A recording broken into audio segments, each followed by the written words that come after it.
வயித்துல இருக்க முடிய வெட்டிடுவேன் சுருண்டுகிட்டு படுத்தா இப்படி தூக்கி பிடிச்சிட்டீங்களேண்ணா போதுண்ணா கால்ல இருக்கிற முடியெல்லாம் வெட்டிக்கிட்டே இருக்கீங்க எனக்கு நட்டுங்குது நான் நல்லா தேய்ச்சி விடுங்கண்ணா நல்லா சூப்பர் அப்படியே பளிர்ந்து இருக்கணும்ண்ணா.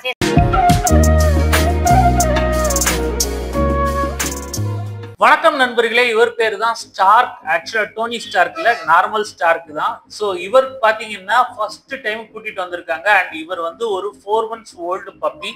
ரொம்ப ரொம்ப பயங்க, என்ன அப்படியே ஒரு பதட்டத்திலே இருந்தாரு, நடுங்கிக்கிட்டே இருந்தாரு. இவருக்கு ட்ரிம்மர் சுத்தமும் பிடிக்கல. ட்ரிம்மர் வச்சதுக்கு பாருங்க எப்படி துள்ளிக்கிட்டு ஓடுறாருன்னு. என்னால பிடிச்சு அமுக்க முடியல. ஏன்னா ரொம்ப சின்ன பப்பிங்க, நம்ம ரொம்ப அமுக்கவும் கூடாது. அது வந்து இன்னொன்னு ஒரு பயத்தை கிரியேட் பண்ணிடும். அதே சமயம் என்னன்னா, இவங்க பெட் பேரண்ட்ஸ் வந்து ஃபர்ஸ்ட் டைம் ஒரு ஷிட்ஸு வளர்க்கறதுனால ஷிட்ஸுஸ்க்கு எப்படி க்ரூமிங் பண்ணணும், எப்படி கோம்பிங் பண்ணணும்னு தெரியல. அதனால என்ன ஆகி போச்சுன்னா, ஒட்டம் ஃபுல்லா நாட்ஸ், அங்கங்க நாட்ஸ் இருக்கு, முதுகுல மட்டும் நாட்ஸ் இல்லை. நம்ம எப்பவும் போல மேலாப்புல சீவி விடுவாங்க பார்த்தீங்களா, அந்த மாதிரி சீவிக்கிட்டே இருந்திருக்காங்க. அவங்களுக்கு ஃபர்ஸ்ட் டைம் நீங்க வளர்க்குறீங்கன்னா இப்படி எல்லாம் சீவணும், இப்படி எல்லாம் மெயின்டைன் பண்ணணும் அப்படின்னு சொல்லி எக்ஸ்பிளைன் பண்ணிட்டேன்.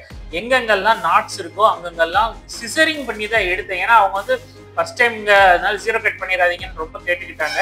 ஸோ அதனால அந்த நாட்ஸ் எல்லாம் எடுக்கிறதுக்கு நான் ரொம்பவும் கஷ்டப்பட்டது அந்த ஒரு விஷயத்துல தான். ஏன்னா இப்போ ஜீரோ கட்னா நமக்கு ஈஸியாக போயிடும். ஆனால் அதே சமயம் வந்து அவங்க ஜீரோ கட் வேண்டாம்னு சொன்னாலும் நான் சொல்லிட்டேன், அந்த கட்டிகள் நாட்ஸ் ஸ்டிக்கு இது எல்லாத்தையும் எடுத்தோம் அப்படின்னா பாடி ஃபுல்லாக கொஞ்சம் பிசுறாக இருக்குங்க. அந்த சில இடங்கள்ல வந்து முடி இல்லாத மாதிரி இருக்கும், சில இடத்துல ரொம்ப முடி இருக்கும், அந்த மாதிரி பிரச்சனைகள் வரும். உங்களுக்கு ஓகேவான்னு கேட்டேன். இருக்கட்டும் பரவாயில்ல, எனக்கு வந்து ஒரு ஒன் மந்த்க்கு அப்புறம் பார்க்கும்போது ஒன்றும் தெரியாதுல்ல, நான் வீட்டுக்குள்ளேயே வச்சு வளர்த்துக்கிறேன், எனக்கு வந்து அப்படியே பண்ணுங்க அப்படின்னு கேட்டுக்கிட்டாங்க. ஸோ அவங்களுக்காக சிசரிங்லாம் பண்ணி ரொம்ப கஷ்டப்பட்டு ரெடி பண்ண இவரை. இந்த பார்த்தா தெரியும், அந்த கால் கடியில எல்லாம் பார்த்தீங்கன்னா ஒவ்வொரு செக்ஷனா வந்து கட்டி சேர்ந்துருந்தது. அதெல்லாம் ரிமூவ் பண்ணி நீட்டா குளிப்பாட்டியாச்சு. குளிப்பாட்டும் போது பண்ண அலப்புறம் இருக்கு. எப்போ தண்ணி தொட்டில இங்கிட்டு ஒரு செகண்ட் என்னால கையை வைக்காம இருக்க முடியல. அவரை பிடிச்சிக்கிட்டே இருக்கணும், இல்லாட்டினா எஸ் ஆயிரணுங்கிற மாதிரி கிட்ட ஓடிக்கிட்டு தேய்க்கும் போதுதான், தலையை பிடிச்சி தேய்க்கும் போதுதான் பேசாம இருந்தாரு. மற்றபடி ஒரு இடத்துல கூட அவர் பேசாம இருந்தது இல்லை. அங்கிட்டு இங்கிட்டு ஓடுறது அப்படி இப்படின்னு ஒரு எனர்ஜெட்டிக் பப்பியாவே இருந்தாரு.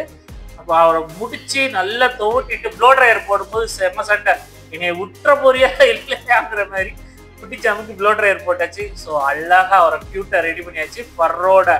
நீங்க பார்த்தா தெரியும் அவ்வளவு சூப்பரா இருக்காரு. இந்த வீடியோ உங்களுக்கு பிடிச்சிருந்தா லைக், ஷேர், சப்ஸ்கிரைப். மற்றொரு பார்ப்போம். பாய்.